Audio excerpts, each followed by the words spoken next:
London is part of the London Borough, where the climate is mild and the scenery is beautiful.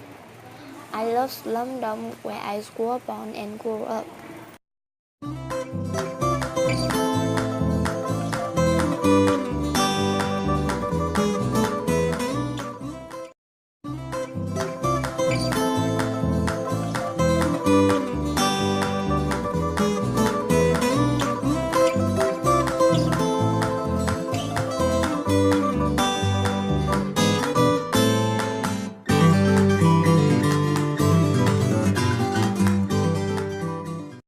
Hello everyone, my name is Liz, a freshman from London University. I found that Farmer is my hometown has some habits and misconceptions when using pesticide. For example, shipments of pesticide is contaminated water shape and non-protected equipment. I would like to be able to share the safe and effective use of pesticide to farmers. This is an opportunity for me to experience real knowledge from farmers. Phạm Thị Ngọc Bích, con là sinh viên của trường Đại học Lâm Lâm. Hôm nay là con về đây, con rất hạnh về đây để chia sẻ cách thức sử dụng thuốc bảo vệ thực vật sao cho an toàn và hiệu quả. Để mở đầu, trước tiên là con muốn hỏi các cô các bác ở đây là các thuốc bảo vệ thực vật thì đã được dùng phổ biến rất là nhiều ở khu vực của mình rồi, nhưng mà cái tần suất như thế nào thì con vẫn chưa nắm được ấy. Cho nên là giờ con muốn hỏi là các bác là sử dụng thuốc bảo vệ thực vật có thường xuyên không ạ? Kiểu như là một tháng bao nhiêu lần hay là một tuần một lần gì đấy? Cũng thường xuyên chứ. Mà lúc mà ra ngoài mua thuốc về dùng ấy ạ, vậy thì các cô các bác là sẽ hỏi ý kiến của người bán thuốc ở đó, hay là các bác sẽ đọc nhãn rồi tìm ra cái loại thuốc mình cần dùng ạ? Hay là dựa vào kinh nghiệm ạ? Thì thường ấy thì chúng tôi thì cũng ra kể bệnh người ta đưa ra cho mình tham khảo, rồi mình cũng đọc qua cách sử dụng, rồi là cách trị cái gì đó để mà mình mới mua, chứ mình cũng không có nhiều cái mình cũng nắm được, cho nên mình cũng phải nhờ người ta tư vấn, rồi là mình rồi mình cũng phải xem lại để mình biết mua về để mình dùng. Dạ vâng, con cảm ơn ạ. Dạ, con rất cảm ơn các ý kiến của các bạn và của mỗi người nông dân ở đây nữa. Cho nên là giờ con sẽ đưa ra một số cái cách thức sử dụng mà ngắn gọn và hiệu quả nhất. Thứ nhất là khi mà sử dụng thuốc bảo vệ thực vật thì chúng ta phải đi ra ngoài mua. Nhưng mà mua như thế nào cũng phải là có đúng cách. Chúng ta phải mua hàng chính hãng, hàng đã được sử dụng hợp pháp ở Việt Nam, thì những cái hàng đấy thì nó mới có hiệu quả cao được. Và thì như nhà con sử dụng thì nhà con sẽ sử dụng khi mà bị rệp sáp, bị rầy thì nhà con sẽ dùng hãng Moventol của Bayer. Thì nó là cái hàng đó là sẽ có chính hãng, nó sẽ có nhãn mác bao bì đàng hoàng. Thì những hàng như thế thì nó sẽ đảm bảo là không bị mua nhầm hàng giả với hàng kém chất lượng. Thứ hai là lúc mà mua thì các cô các bác phải chú ý đến cái nhãn bao bì nó là đúng gốc của nó, chứ không phải là nó đã bị sang chiết. Thì các hàng mà bị sang chiết rồi thì nó dễ là cái hàng mà nó đã bị quá hạn, hoặc là nó là hàng giả người ta chiết sang các bịch thuốc khác ạ. Thì những cái thuốc như thế thì không đảm bảo. Thì sau mà khi về mình mua thì mình sẽ phải lưu trữ ở nhà. Thì con có một lời khuyên cho các bác là mình nên là khi nào mà mình dùng thì mình hãng mua. Chứ tại vì mình ở đây mình nông dân, mình không có điều kiện để mà mình lưu trữ một cách cẩn thận ạ. Tại vì mình không có kho, cũng không mình không có điều kiện để xây kho giữ riêng. Cho nên là mình nên là khi nào mà dùng thì hãng mang về, khi nào dùng thì hãng đi mua về dùng. Nhưng mà nếu mà trong trường hợp mà mình vẫn mua về để bảo quản thì con có một số cách để bảo quản như sau. Thứ nhất là các bác phải là để trên kệ để tránh tay của trẻ em và để nơi khô thoáng mát. nhưng mà phía kệ chỉ được cao không quá 2 mét.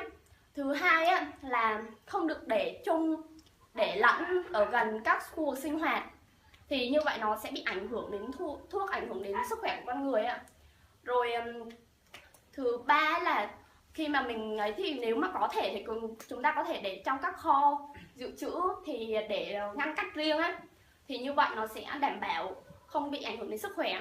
Thì trong cái khu vực mà để thuốc á, thì tuyệt đối chúng ta không nên ăn uống hay hút thuốc gì ở đó, bởi vì dù mà mình không có chạm vào cũng không động vào, nhưng mà cái khu vực mà để thuốc nhiều á, thì thuốc có một số loại thuốc thì nó vẫn có thể là tán theo không khí, nó sẽ ảnh hưởng đến mình, nên là trong cái khu vực sử dụng thuốc thì mình không bao giờ được ăn uống hoặc là hút thuốc gì ở đó hết. Rồi trong cái quá trình mà mua về á, vận chuyển á, thì con thấy là ở đây là đa phần là mọi người đều lấy xe riêng của mình á, xong rồi mang về chuyển về, thì như thế này cũng không có gì đấy. Nhưng mà thường thường thì con thấy là mấy người mà đi mua thuốc về ấy, thì sẽ là mua chung với lại các loại thức ăn, đồ uống á, thì không nên, việc đó là hoàn toàn không nên ạ. Thuốc bảo vệ thực vật thì không bao giờ được để chung với các loại thức ăn, đồ uống khác, bởi vì các loại thực phẩm khác mặc dù là cái trang thuốc bảo vệ thực vật của mình vẫn còn nguyên vẹn, nhưng mà như con nói vừa nãy là nó vẫn có thể ảnh hưởng, nó vẫn có thể khuếch tán trong không khí, nó vẫn ảnh hưởng được, cho nên là chúng ta tuyệt đối chỉ vận chuyển mỗi thuốc bảo vệ thực vật riêng thôi, chứ không có để chung bất kể một cái gì cả. Đấy là cái điều thứ hai con muốn nhắc đến. Thứ ba là trong khi mà mình sử dụng, mình pha thuốc ấy, thì hay là mình sử dụng thuốc bảo vệ thực vật, thì thuốc bảo vệ thực vật sẽ ảnh hưởng đến mình qua 3 cách. Thứ nhất đó là qua đường da, là khi mà mình pha thuốc mà mình không có đeo bảo hộ gì hết thì nó sẽ ngấm vào thẳng vào da tay mình ấy. Thứ hai là qua đường mũi, là khi chúng ta hít thở, khi chúng ta phun thuốc ấy, hít thở thì cái thuốc này nó sẽ bay vào mũi của mình, thì nó cũng sẽ ảnh hưởng đến sức khỏe.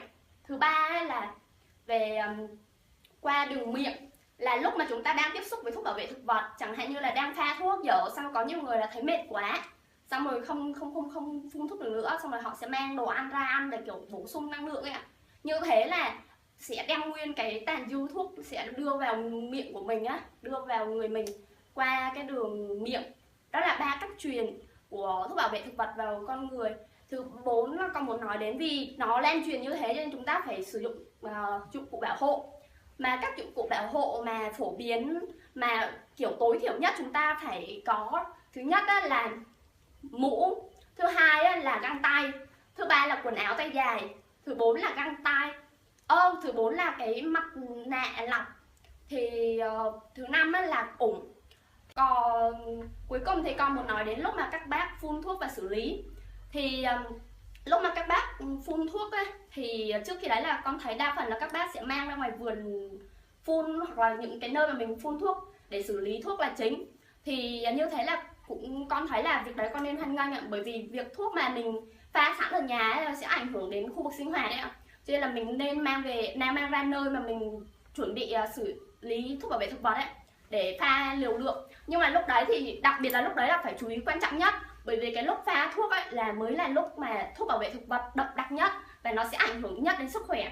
Cho nên lúc đấy mới là lúc cần thiết nhất. Các bác nhất định là phải có bảo hộ, găng tay và mặt nạ lọc để tránh thuốc bảo vệ thực vật nó đưa vào cơ thể mình.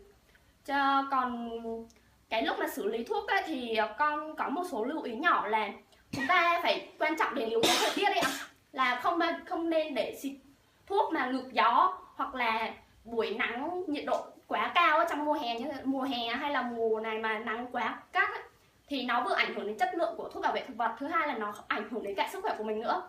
Lúc mà các bác phun thuốc, các bác xử lý thuốc bảo vệ thực vật mà cảm thấy hoa mắt, chóng mặt thì phải dừng ngay việc sử dụng thuốc bảo vệ thực vật, xử lý thuốc bảo vệ thực vật ngay, bởi vì nó đã có hiện tượng là bị ngộ độc nhẹ rồi.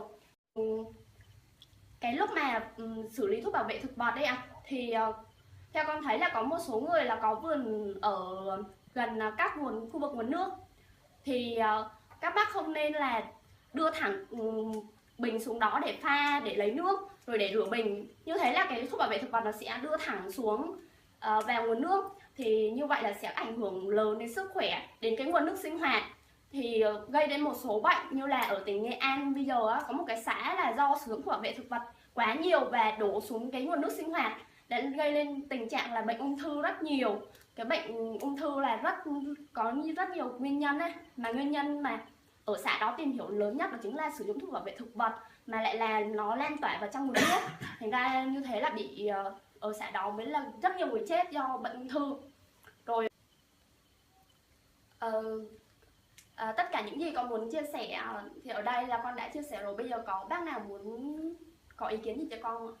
Có, tôi có ý kiến là hỏi là có tí là vì giờ tôi muốn là hỏi là cái thuốc thực vật mà để nơi bảo quản á, thì tôi nói là cháu có nói rằng là để là không có 2 mét, ví dụ như gia đình chúng tôi để dưới 2 mét hay trên 2 mét, nó có ảnh hưởng gì không thì cũng xin cho Dạ biết. vâng ạ, con cảm ơn ý kiến của bác.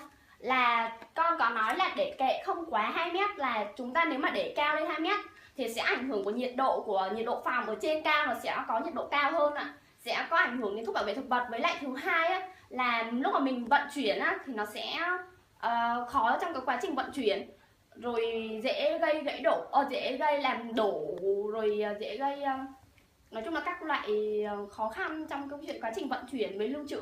Còn để ở dưới 2 mét thì được, nhưng mà con khuyên thì nên vẫn để cao lên đấy, tại vì nó sẽ tránh tầm tay của trẻ em rồi các. Nhưng mà nếu mà có kho lưu trữ riêng ấy, thì chúng ta vẫn có thể để sát đất. Nhưng mà trong cái lúc mà để như thế thì chúng ta có phải phân loại được là các loại thuốc khác nhau, là nên để các loại thuốc ở trừ sâu trừ bệnh khác nhau thì nên ở các chỗ khác nhau, thì như thế sẽ có một cách lưu trữ tốt ạ. Cảm ơn bà con cô bác đã lắng nghe bài chia sẻ của con ạ. Con cảm ơn ạ. Mong những chia sẻ của con có ích cho mọi người ạ, sẽ để cho mọi người có cách sử dụng thuốc bảo vệ thực vật đúng cách và hiệu quả ạ. Con cảm ơn ạ.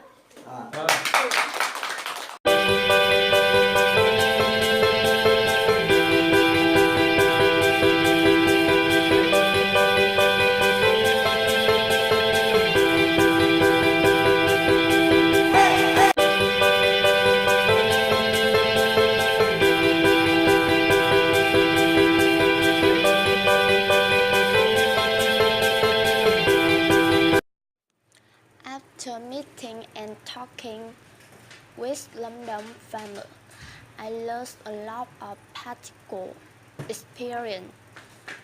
I would like to thank the Bayer Company in Vietnam for giving me this opportunity. I hope that in future London will become better, with farmers who know how to protect their health and the surroundings.